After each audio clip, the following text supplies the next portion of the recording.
इस मदरबोर्ड में लगा आईसी का हम रियल शेप, रियल पहचान, इसका वर्किंग कैसे काम करता है, क्या क्या काम करता है और ख़राब होने के बाद क्या प्रॉब्लम आ जाता है, हर आईसी के बारे में डिटेल्स हम देंगे। तो यहाँ पर हम देखेंगे BQ आईसी लगा हुआ है, इसी से चार्जिंग आईसी का भी काम होता है और BQ VPH यहीं से आउट भी होता है BQ आईसी से। और बैटरी कनेक्टर से यहाँ डायरेक्ट रूप से जुड़ा होगा, कंटिन्यूटी होगा BQ आईसी में। आउटपुट ये जो VPH है, समझ रहे हैं। और ये फास्ट चार्जिंग के लिए अलग से एक आईसी लगाया गया है फास्ट चार्जिंग के लिए, जिससे कि फास्ट चार्जिंग होगा। और यहाँ पर ये CPU लगा हुआ है, सेंट्रल प्रोसेस यूनिट, वर्गाकार है। और इसके नज़दीक आयताकार रैम लगा है और रैम और रोम एक ही में लगा हुआ है, इसीलिए इसको eMMC बोला जाता है, समझे। यहाँ नेटवर्क सेक्शन है पूरे, और नेटवर्क सेक्शन में 1, 2 और 3 आईसी लगा हुआ है।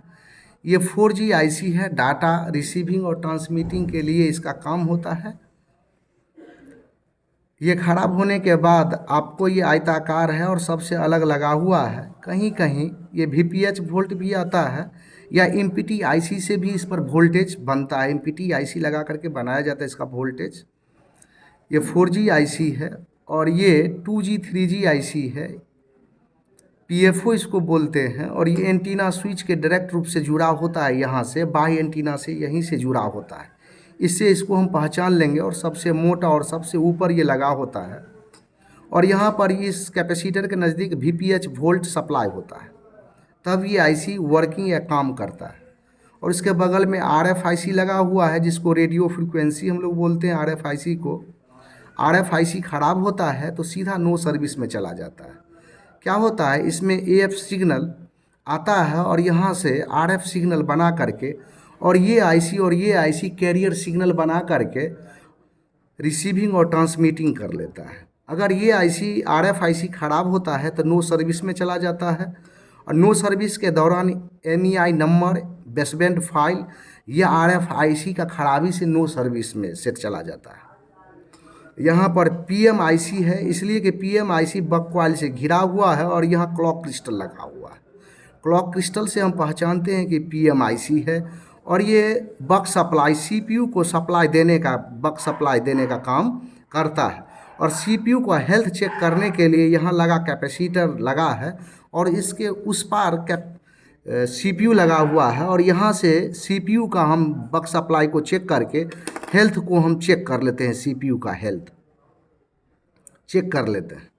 और यहाँ पर लाइट आईसी लगा हुआ है। लाइट आईसी मतलब देखो, बूस्ट कॉइल यहाँ से ओपन किया गया है, बूस्ट कॉइल यहाँ नहीं लगा है, लाइट आईसी है, डायोड है। और इसके नज़दीक ही आप देखेंगे तो डिस्प्ले जैक लगा हुआ है, तो लाइट आईसी यही है। 6 ले का लाइट आईसी लगा हुआ। ये ख़राब होने से सेट ऑन रहेगा, लेकिन डिस्प्ले पर लाइट नहीं आएगा।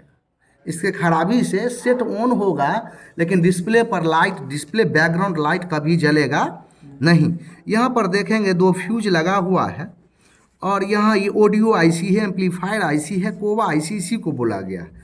और इसी को डिस्ट्रीब्यूट करने के लिए, वोल्टेज डिस्ट्रीब्यूट करने के लिए यहाँ एक आईसी लगाया गया है यहाँ पे।